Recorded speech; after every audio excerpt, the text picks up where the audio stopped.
ಡಿಕೆಗೆ ರಾಜಣ್ಣ ಪತ್ರ ಬರೆದಿದ್ದಕ್ಕೆ ಡಿಕೆ ಶಿವಕುಮಾರ್ ಟಕ್ಕರ್. ಅನುಭವ ಕಡಿಮೆ, ಟ್ರೈನಿಂಗ್ ತಗೊಂಡು ಬರ್ತೀನಿ. ಬೂತ್ ಏಜೆಂಟ್ ನೇಮಕಾತಿಯಲ್ಲಿ ಲೋಪ ಅಂತ ರಾಜಣ್ಣ ಅವ್ರು ಏನ್ ಹೇಳಿದ್ರು ಪತ್ರದ ಮುಖಾಂತರ, ಅದಕ್ಕೆ ಟಾಂಗ್ ಕೊಟ್ಟಿರೋದು ಡಿಕೆ ಶಿವಕುಮಾರ್. ರಾಜಣ್ಣ ಅವರು ರಾಹುಲ್ ಗಾಂಧಿ ಅವರಿಗೆ ಬರೆದಂತ ಪತ್ರದಲ್ಲಿ ವೋಟ್ ಚೋರಿ ವಿಚಾರವಾಗಿಯೂ ಕೂಡ ಬರೆದಿದ್ರು. ಕೆಪಿಸಿಸಿ ಅಧ್ಯಕ್ಷರಾಗಿ ಏಜೆಂಟರ ನೇಮಕ ಡಿಕೆ ಶಿವಕುಮಾರ್ ಅವರ ಜವಾಬ್ದಾರಿ. ಅದನ್ನ ಸರಿಯಾಗಿ ಮಾಡಿದ್ದಿದ್ರೆ ಈ ಸಮಸ್ಯೆ ಆಗ್ತಾ ಇರಲಿಲ್ಲ ಅಂತ ಅದರ ಬಗ್ಗೆ ಡಿಕೆ ಶಿವಕುಮಾರ್ ರಿಯಾಕ್ಟ್ ಮಾಡಿದ್ದಾರೆ.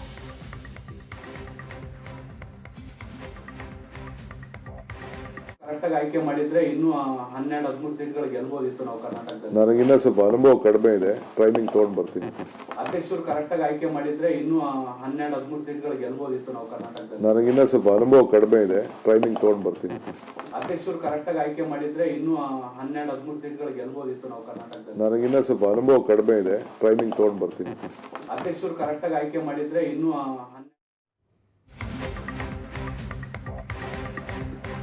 ನಾನು ರಾಹುಲ್ ಗಾಂಧಿಗೆ ಬರೆದ ಪತ್ರವನ್ನ ಇಡೀ ದೇಶಕ್ಕೆ ಕೊಟ್ಟಿದ್ದೇನೆ. ವೋಟ್ ಚೋರಿ ಬಗ್ಗೆ ನನ್ನ ಸ್ಟೇಟ್ಮೆಂಟ್ ನೋಡಿದ್ರೆ ಗೊತ್ತಾಗುತ್ತೆ.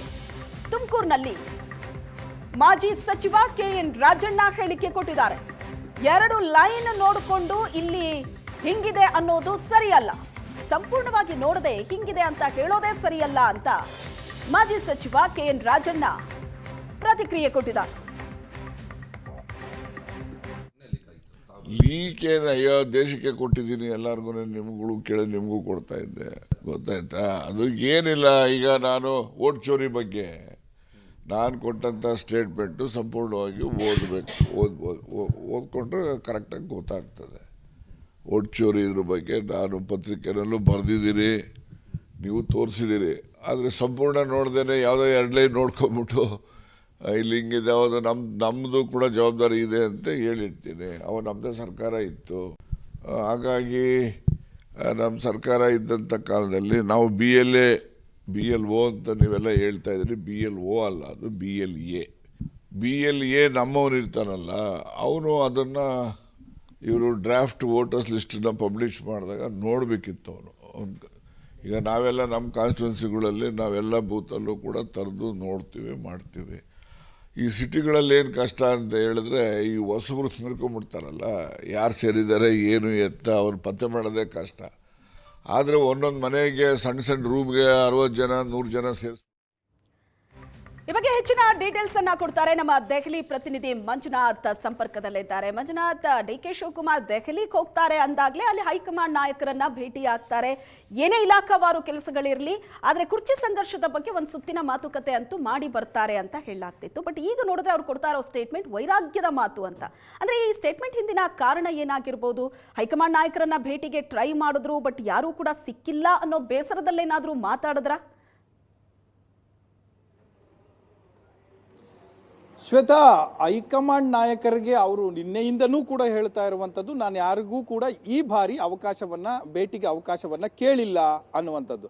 ಇವತ್ತು ಪತ್ರಿಕಾಗೋಷ್ಠಿಯಲ್ಲಿ ಅದಕ್ಕೆ ಇನ್ನೊಂದಷ್ಟು ಎಕ್ಸ್ಪ್ಲನೇಷನ್ ಕೊಡುವಂತ ಕೆಲಸವನ್ನು ಕೂಡ ಡಿ ಕೆ ಶಿವಕುಮಾರ್ ಅವರು ಮಾಡಿದ್ರು. ರಾಹುಲ್ ಗಾಂಧಿ ಅವರು ನಿನ್ನೆ ಅಷ್ಟೇ ಬಂದಿದ್ದಾರೆ, ಖರ್ಗೆ ಅವರು ಕರ್ನಾಟಕದಲ್ಲೇ ಇದ್ದಾರೆ, ಇನ್ನು ಉಳಿದಂತೆ ಯಾರು ನಾಯಕರು ಇಲ್ಲಿ ಇಲ್ಲ, ಹಾಗಾಗಿ ನಾನು ತೊಂದರೆ ಕೊಡ್ಲಿಕ್ಕೆ ಹೋಗಿಲ್ಲ ಅನ್ನುವಂತಹ ಮಾತನ್ನು ಕೂಡ ಹೇಳಿದ್ದು. ಹಾಗಾಗಿ ಹೈಕಮಾಂಡ್ ನಾಯಕರ ಭೇಟಿಯ ವಿಚಾರಕ್ಕೆ ಅವರು ಈ ಬಾರಿ ಅಷ್ಟು ತಲೆ ಕೆಡಿಸ್ಕೊಂಡಂಗೆ ಕಾಣಿಸ್ತಾ ಇಲ್ಲ. ಅದರ ಹೊರತಾಗಿ ಹೈಕಮಾಂಡ್ ಅಂತ ನಾವೇನ್ ಹೇಳ್ತೀವಿ, ಆ ಹೈಕಮಾಂಡ್ ಸುತ್ತಮುತ್ತ ಇರುವಂತವರ ಭೇಟಿ ಅಥವಾ ಅವರ ಜೊತೆ ಮಾತುಕತೆ, ಅವರ ಜೊತೆ ಹಾಯ್ ಬಾಯ್ ಇವೆಲ್ಲವೂ ಕೂಡ ಅವರು ಪ್ರತಿ ಸಾರಿ ಬಂದಾಗ್ಲೂ ಕೂಡ ಮಾಡ್ತಾ ಇದ್ರು. ಈ ಸಾರಿಯೂ ಕೂಡ ಅವ್ರ ಮನೆಗೆ ಇವ್ರು ಹೋಗೋದೋ ಅಥವಾ ಅವರನ್ನೇ ಇವ್ರ ಮನೆಗೆ ಕರೆಸ್ಕೊಳ್ಳೋದೋ, ಈ ರೀತಿಯಾಗಿ 1 to 1 ಮಾಡುವಂತ ಕೆಲಸಗಳು ಆಗ್ತಾನೆ ಇರ್ತವೆ. ಪ್ರತಿ ರಾಜಕಾರಣಿಯೂ ಕೂಡ ಮಾಡ್ತಾರೆ. ಇವರು ಕೂಡ ಡಿ ಕೆ ಶಿವಕುಮಾರ್ ಅವರು ಕೂಡ ಈ ವಿಚಾರವಾಗಿ ಮಾಡಿದ್ದಾರೆ. ಉಳಿದಂತೆ ಪ್ರಮುಖವಾಗಿ ಹೈಕಮಾಂಡ್ಗೆ ಭೇಟಿ ಆಗ್ತಾರೆ, ಒಂದಷ್ಟು ಮಾಹಿತಿಗಳು ಹಂಚ್ಕೊಳ್ತಾರೆ ಅಂತ ಎಲ್ಲವೂ ಕೂಡ ಇತ್ತು. ಅದ್ರ ಜೊತೆಗೆ CWC ಮುಂಚೆ ಭೇಟಿ ಆಗ್ತಾರೆ ಅನ್ನುವಂಥದ್ದು ಇತ್ತು. ಆದರೆ ಅದನ್ನ ಸ್ಪಷ್ಟವಾಗಿ ನಿರಾಕರಣೆ ಮಾಡಿರುವಂಥದ್ದು. ಅದರ ಜೊತೆಗೆ ನಾನು ಪಕ್ಷದ ಕಾರ್ಯಕರ್ತನಾಗಿ ಇರಲಿಕ್ಕೆ ಎಷ್ಟು ಇಷ್ಟಪಡ್ತೇನೆ ಅನ್ನುವಂತಹ ಒಂದು ಮಾರ್ಮಿಕ ಸಂದೇಶವನ್ನ ಕಳಿಸಿರುವಂಥದ್ದು. ಅಂದ್ರೆ ನೀವು DCM ಆಗಿಯೇ ಇರ್ತೀರಾ ಅನ್ನುವಂಥ ಪ್ರಶ್ನೆಗೆ ಇಲ್ಲ, ನಾನು ಪಕ್ಷದ ಕಾರ್ಯಕರ್ತನಾಗಿರೋಕೆ ಹೆಚ್ಚು ಇಷ್ಟಪಡ್ತೇನೆ. 1970 1980ರಿಂದ ನಾನು ಕಾರ್ಯಕರ್ತನಾದಂಥವನು ಅನ್ನುವಂಥ ಹೇಳಿಕೆಯನ್ನು ನೀಡುವ ಮೂಲಕ ಅದು ಸಂದೇಶವನ್ನು ಕಳಿಸುವಂಥ ಕೆಲಸವನ್ನು ಕೂಡ ಡಿ ಕೆ ಶಿವಕುಮಾರ್ ಅವರು ಮಾಡಿದ್ದಾರೆ. ಶ್ವೇತಾ, ಓಕೆ, ಇನ್ನು KN ರಾಜಣ್ಣ ಅವರ ರಾಹುಲ್ ಗಾಂಧಿ ಅವರಿಗೆ ಬರೆದಂತಹ ಪತ್ರ, ಅದರಲ್ಲಿ ವೋಟ್ ಚೋರಿ ವಿಚಾರವಾಗಿ ಡಿ ಕೆ ಶಿವಕುಮಾರ್ ಅವರ ಬಗ್ಗೆ ಬರೆದಂತ ಸಾಲು, ಅದಕ್ಕೂ ಕೂಡ ಡಿ ಕೆ ಶಿವಕುಮಾರ್ ರಿಯಾಕ್ಟ್ ಮಾಡಿದ್ರು. ಅನುಭವ ಕಡಿಮೆ, ಅನುಭವ ತಗೊಂಡು ಬರ್ತೀನಿ ಅಂತ. ಅದರ ಪ್ರತಿಕ್ರಿಯೆ ಹೇಗಿತ್ತು? ಅದು ಬಹಳ shortcut answer, one line answer ಇತ್ತು ಅವರು. ಯಾಕಂದ್ರೆ ಕಳೆದ 2 ದಿನಗಳಿಂದಲೂ ಕೂಡ ಇದು ಚರ್ಚೆ ಆಗ್ತಾ ಇತ್ತು. ನಿನ್ನೆಯೂ ಕೂಡ ಈ ಪ್ರಶ್ನೆ ಕೇಳಿದಂತ ಸಂದರ್ಭದಲ್ಲಿ ಅವರು ಪ್ರತಿಕ್ರಿಯೆಯನ್ನ ನೀಡಿರಲಿಲ್ಲ.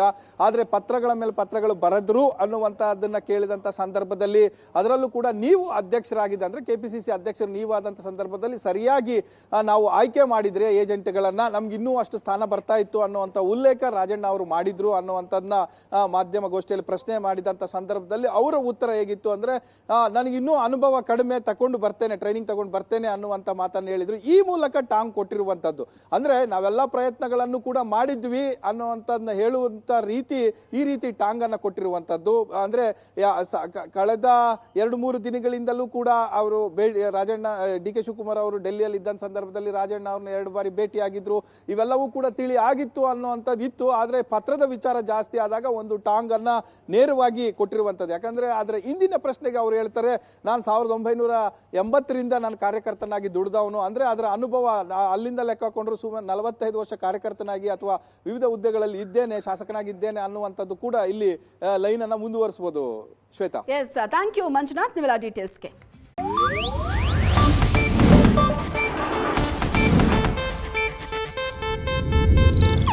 ಇದು ಏಷ್ಯಾನೆಟ್ ನ್ಯೂಸ್ ನೆಟ್ವರ್ಕ್ ಪ್ರಸ್ತುತಿ.